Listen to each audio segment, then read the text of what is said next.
I always knew something was wrong with my family. The way my mother flinched when I talked about becoming a doctor, or the way my father changed the channel whenever a hospital drama played on TV. But nothing could have prepared me for what I was about to uncover. Please subscribe to our channel and tell us in comments from where are you watching this video.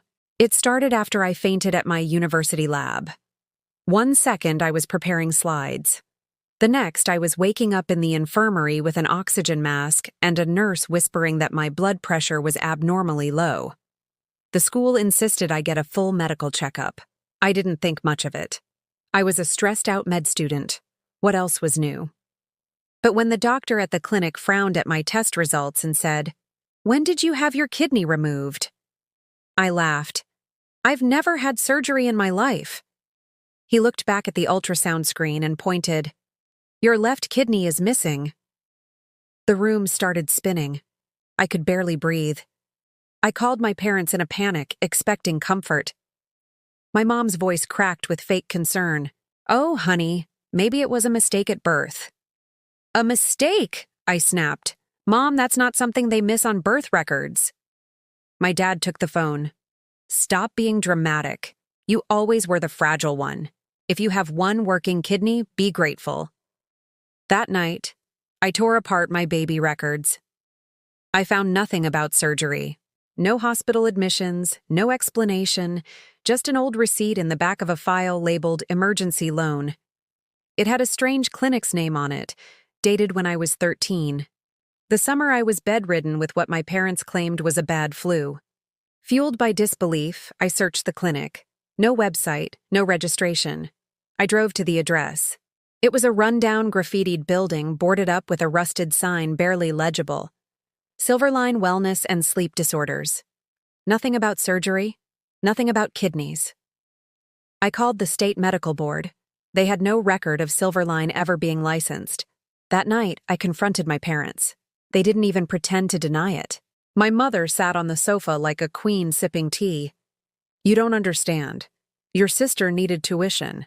Your father lost his job. What were we supposed to do?" I couldn't speak. My body shook. "You were asleep most of that summer," my dad added, uncaring. "The doctor sedated you, said it was best." Sedated, as if I had been livestock. "Why didn't you ask? I was a child, but I had a right to—" "What?" My mother spat. "Say no. We're your parents. We made sacrifices for you."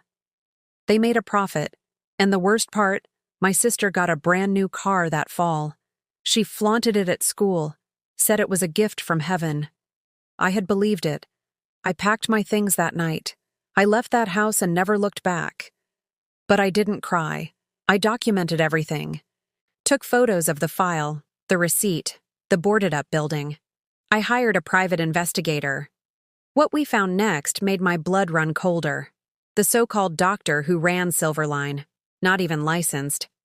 He'd been disbarred in 2 states and was now on the run under a new alias. My kidney had been sold, and not for a small sum. It was worth over $130,000 on the black market. They'd taken it from me while I slept. And when I woke up confused, they told me it was just a fever. I wasn't just betrayed. I had been trafficked by the people who gave me life. And now I was going to make them pay. I didn't cry. I didn't scream. Not after I confirmed the truth. That was what they wanted. My silence. And for a while, that's exactly what I gave them. But silence doesn't mean surrender. It means strategy. I quietly changed my phone number. I moved into a rented studio on the other side of the city. I picked up extra shifts at the university hospital and applied for internships in forensic pathology. I wanted to understand how people got away with this. I wanted to study the kinds of people who could lie, drug, and dissect their own daughter for money and sleep soundly afterward. While I studied, I planned. While they celebrated holidays without me, I gathered documents, filed police reports, and worked with my private investigator to trace bank transfers from that summer. Sure enough, my mother had received 2 large deposits that same month. One under her name, one under my father's. They didn't even try to hide it. They just assumed I'd never find out, or worse, that I wouldn't matter enough to care. But I did matter, and I wasn't alone. At the hospital, I became friends with a lawyer named Evelyn. She was older, sharp as a scalpel, and had spent 10 years prosecuting medical fraud cases. I told her everything. She didn't ask if I was sure. She didn't ask if I wanted to press charges. She just said, "Let's burn them legally, slow and public." We filed a lawsuit, not just for the organ theft, but for child abuse, endangerment, and fraud. The moment it hit the court records, my parents panicked. I received a text from my mother. "You ungrateful brat, after all we did for you." Then another. "You're ruining your sister's wedding with your drama." Ah, yes. My sister, the golden child, the same one who wore designer shoes bought with my kidney. The same one who, when I told her everything, replied with, "I didn't ask them to take it from you. Don't be so dramatic." No apology, just entitlement. But the best was yet to come. You see, I knew something they didn't. They thought I was still the girl they drugged at 13. But they didn't know I had friends now, resources, and a plan.